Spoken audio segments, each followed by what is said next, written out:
Remember, don't be a follower, be a student. That's the key to all books. Don't be a follower, be a student. Another book he recommended, Help Me Become Financially Independent.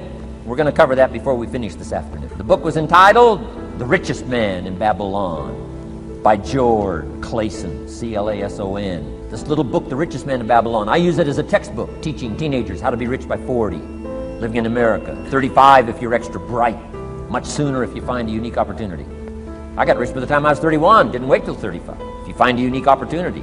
So we'll get into that after we come back from our next break. Richest Man in Babylon. Get your library started. Here are some key sections to put in your library called mental food. In fact, we call it food for thought. It's so important to nourish the mind, not just the body, but nourish the mind. Key phrase. Now it needs to be well balanced. You can't live on mental candy. Somebody says, well, I just read this positive stuff. That's too second grade. You've got to get out of second grade. You can't just be inspired. You've got to be taught. You can't just be inspired. You've got to be educated. Here's a good book. It's called How to Read a Book. Good title. How to Read a Book by Mortimer Adler.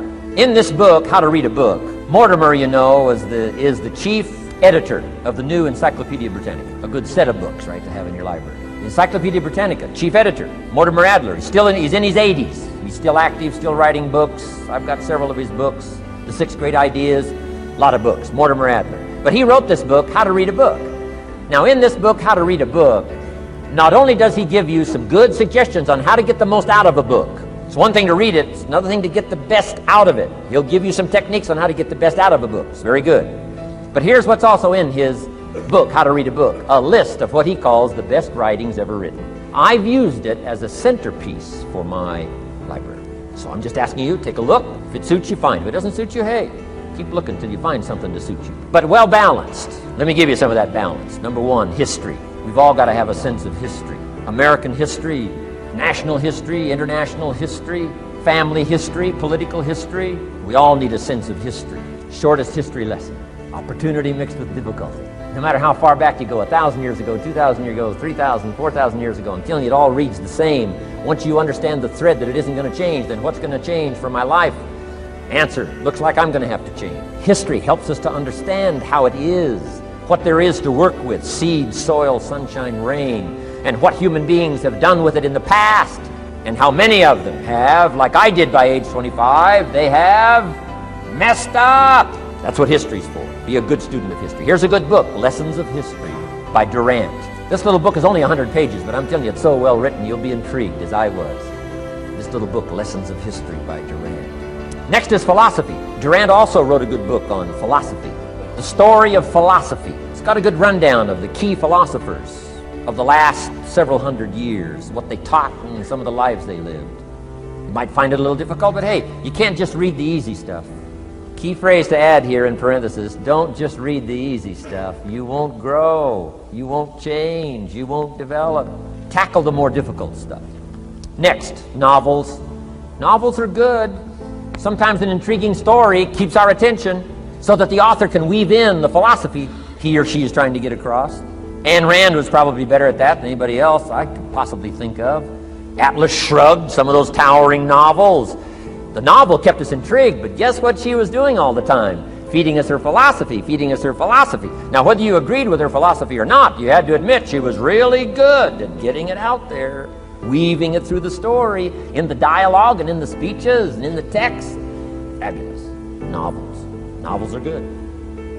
But here's the challenge. Let me give it to you in a philosophical phrase. I tend to be a little philosophical. Here it is. The things that are easy to do are also easy not to do. That's the difference between success and failure.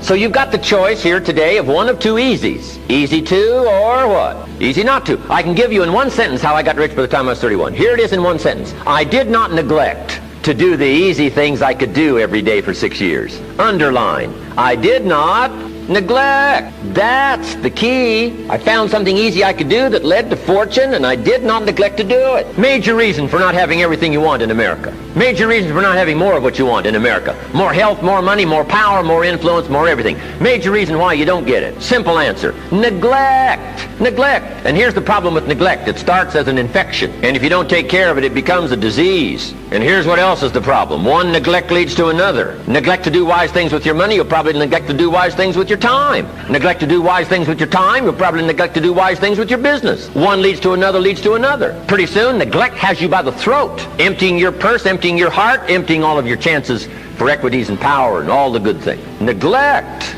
What if you should be walking around the block every day for your good health and you don't? I'm telling you, you're on the wrong track. You should do it, you could do it, you don't do it. That's called formula for disaster. All you've got to do is let that and a few other things accumulate for 6 years, and now you're driving what you don't want to drive, wearing what you don't want to wear, living where you don't want to live, doing what you don't want to do, maybe having become what you really didn't want to become. I'm telling you, that's it. Just neglect along, drift along, and it's got you by the throat. It'll take all your values, leave you with just a little bit of dust in a summer wind, and it'll soon be gone. I hope I said that well. That's it. It's where I found myself at age 25 until my teacher came along and said, Mr. Rohn, up till now you've messed up.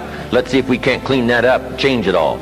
I did. Changed my life. Not just the money, all the rest of the values that came pouring in when I understood that it was me. It was me. So take the easy approach. This stuff's easy to figure out. Getting rich is easy. I teach it to teenagers. How to be rich by 40, 35 if you're extra bright. This stuff is not difficult. I love to teach kids enterprise. Enjoy the journey, not the destination. A lot of us delay our happiness. When I get to this level, when I get my degree, when I get the kids, when I get married, I'm going to be happy. Enjoy the journey. Enjoy the whole step, the whole process. Every day that you get up to strive for whatever it is you're after. You know, I'm a goal-oriented guy. Yeah, absolutely. But you don't celebrate when you get to the finish line. Celebrate all along the way. Celebrate all along the way. I have these 10 steps. I won't give them all to you this morning. I'll give you one. And it is 10 steps of getting through tough times. I've never done this before. 10 steps, had it for years. I applied it and used it in my own life, but I've never done it publicly. And so I want to share this as a gift to you ahead of Christmas. I want to share this with you. It's 10 steps, and I'm going to go through one of them. And I'd like for you to like this page and share it, like it and share it, because this message will be helpful to someone that you know, someone that you love, someone that might need some encouragement this morning, or someone who's already motivated and positive, and they like you, they like positive messages like I do, okay? I want you to like this page and share it, like it and share it. But it's 10 steps of making it through tough times. I'm speaking to world-class speakers here in Phoenix, Arizona this morning. And I'm up early, been up since 3 o'clock. They say angels talk to you between 2 o'clock and 3 o'clock. Well, I wish they would talk to me between 8 o'clock and 9 o'clock too. Okay, so I can sleep longer. But this is new in my life. Just waking up between 2 and 3 o'clock out of nowhere. And I asked